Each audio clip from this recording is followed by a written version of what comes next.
What's good, y'all? As always, I am the main attraction, Emery Ogletree II, here with another episode of Let's Get It.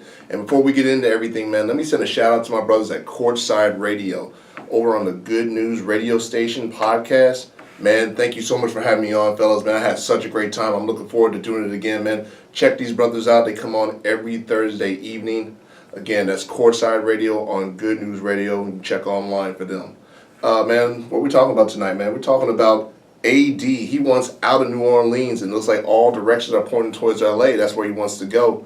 But I mean, right now we don't know if it's a finalized deal yet. 6 more days to go into the NBA deadline, and Magic's trying to put his work in. But I want to talk about that. This whole acquiring Anthony Davis thing. An interesting topic came up a couple days ago, earlier this week, where I think it was on First Take, where they said if the pressure was more on Magic or LeBron, which I thought was a silly question to begin with, but got to find something to talk about. Mine is just a little bit of a different take. Mine's more so of the Magic versus LeBron on how the impact of acquiring Anthony Davis would affect both of them. So, first of all, I'm going to start off with the Magic perspective, okay? And for those of you who don't know, because I don't know everybody who watches me is a basketball nut like myself. So just for those of you who may not know more about Magic Johnson outside of his name and, of course, the successful businessman that he is, Magic Johnson played in the NBA from 1979 to 1991, retiring a little shorter than I'm sure he wanted to due to the fact that his announcement of having the HIV. Had a short stint, come back in 96, but retired once again. During that time, he's a 5-time NBA champion, 3-time Finals MVP, 3-time NBA MVP, and one of the 50 greatest players in the history of the game. And in my personal opinion, amongst the majority of anybody who really knows basketball, he is the greatest point guard that ever played the game. I know you've watched the show before and heard other people talk about how he's not. I'm sorry, for me, Magic's the greatest. This is the bottom line. He's the greatest point guard that ever played the game. But Magic became president of basketball operations of the Lakers in 2017. Lakers had some rough spots there. We all love the send-off, they had for Kobe and everything. But let's be real, after 2009, 2010, it's just been nothing but a downhill battle for the LA Lakers. So Magic got signed over there to basketball operations as president in 2017. Obviously, just this last year, he got LeBron signed, his first big move and everything. And for those of you who don't know about Magic, as I was saying again, this man bleeds purple and gold. Like I told you, as a player, he led them to 5 championships alongside Kareem Abdul-Jabbar, James Worthy, Michael Cooper, and the rest of the crew, along with Pat Riley at the helm and everything. So, he loves this franchise, and that's why he had wanted to get back, because he wants to see them back to their glory days. So, the first thing I was going to discuss was just that, determined to bring back the Lakers to their glory. Now, the thing about Magic you got to keep in mind is he knows he has to build the best possible roster around LeBron for the 4 years that he has him, obviously.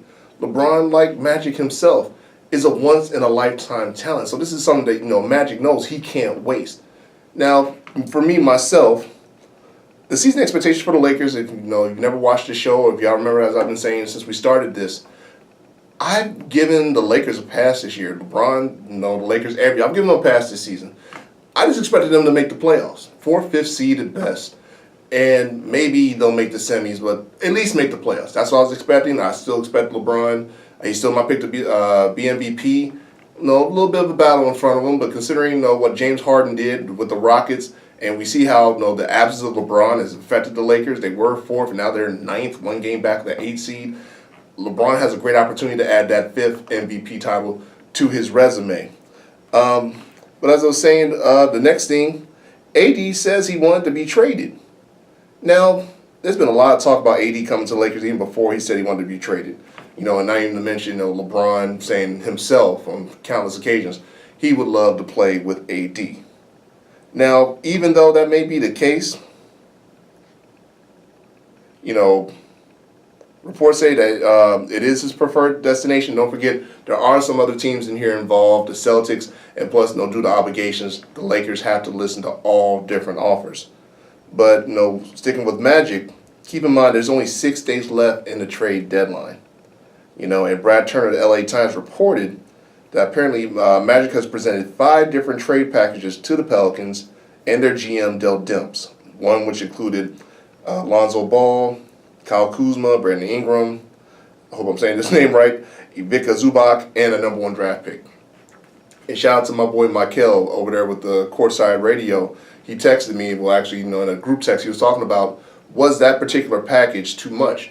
And I responded, I was like, that was just enough. To me, I mean, we're talking about Anthony Davis. One of the best players in the game, MVP candidate whenever he's healthy. And that particular package of Ball, Kuzma, Ingram, Zubac, and the number 1 pick, I told him that's just enough. If anything else, if I was the Pelicans, I would probably throw in cash on top of that. Because regardless of the way you look at it, you're not going to get equal value in this kind of trade should the Pelicans decide to do this move. But also, you have to understand that the Lakers want to also get a deal done, and it's also reported they had no plans on trying to outbid the Celtics during the summer because the Lakers said they will then pursue other free agents besides Anthony Davis. Now, the Celtics can't acquire Davis until July 1st due to the collective bargaining agreement known as the Rose Rule. So, I mean, it just makes perfect sense. Obviously, the Lakers want to try to get this deal done now. And again, I just read a report on Yahoo before I came on today that AD reportedly is saying that the Celtics would just be a short-term move for him anyway. It seems that reports are saying that AD is determined to get to LA, by hell or high water. Now, should Magic be blamed if a deal doesn't get done? No. Why would you blame Magic? You have to understand this. The Pelicans hold all the cards right now. AD trying to force their hands 10 days before the trade deadline never guaranteed that they were just going to give him up to his demands. And also keep in mind the Pelicans front office are pissed right now. They are definitely pissed off at the fact that their number 1 star, their number 1 attraction, has just come out and said, look, I want out. I want to go to a contender. I mean, and to all the young bucks who may be watching this, who are ball players themselves, I mean, I hope that you're learning something for this, man. I mean, again, speaking from personal experience, I played on high school, college, and a little bit on the pro level. Learn from this. This is a business, man. I mean, as always, work on your skills, get your game tight, everything. But should any of you get to that level, NBA, overseas, whatever, always remember, from this experience, what you're seeing right now is going on AD, this is a business at the end of the day. It's business, man. So you got to do what's best for you. Because believe me, these franchises are going to do what's best for them. And like I said, I got my own little story. I mean, I'm not sure if you can tell. If you look at this finger has a story of its own. And I'm thinking that, that my franchise was going to look after me. But unfortunately, a whole nother story that I learned the hard way of how this business works. So rightfully so, the Pelicans are pissed. AD wants off. So why would we sit here and think that they're just going to give him what he wants and let him just go to LA and just say, okay, we're all good with that? Everybody was making a big deal about the fact they took AD off the hype video before the games. Didn't bother me at all. So what? Can you blame them? The dude said I want out, and we still supposed to keep you on our video? No, it's like, screw that. We don't keep you on here. It's just business. And shout out to Stephen A. Smith. This morning he was saying that although the Pelicans took Magic's call as well as others because they're obligated to, it looks like they're going to be waiting until the summer to hear what better offers may be coming.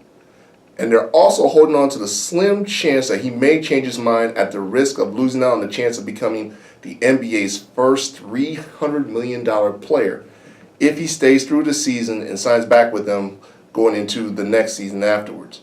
Now, keep in mind, AD could possibly lose out on $100 million if the Pelicans don't trade him and he leaves in free agency after next season. Like I said, man, this is a business. And I mean, let's be real. How many of us can honestly sit here and say we turned down $300 million? I mean, I'm as competitive as they come, especially in this game. But again, from a business aspect and even on a personal aspect, thinking of what $300 million could do for me and my family, I mean, for long after I'm gone. It's something to think about. And I mean, it's nothing against AD. If AD is just that determined to come to LA that he's willing to turn down $300 million, more power to him. I'm not mad at him. Like I said, it's his choice. Do what you got to do to get where you feel you want to be at. If you feel like the money's not all that worth it, and let's be real, it's not like these guys are really hurting. But at the same time, you want to try to make as much money as you can. From a business, again, it's a business standpoint. Make as much dough as you can. But maybe for AD, this is not the fact. He wants to contend for a championship. He's made that well known. It seems that the reports are saying, like I say, he wants to be in LA. He wants to play with LeBron. That could be a nice little matchup that could lead to potentially a contender in the next season or two.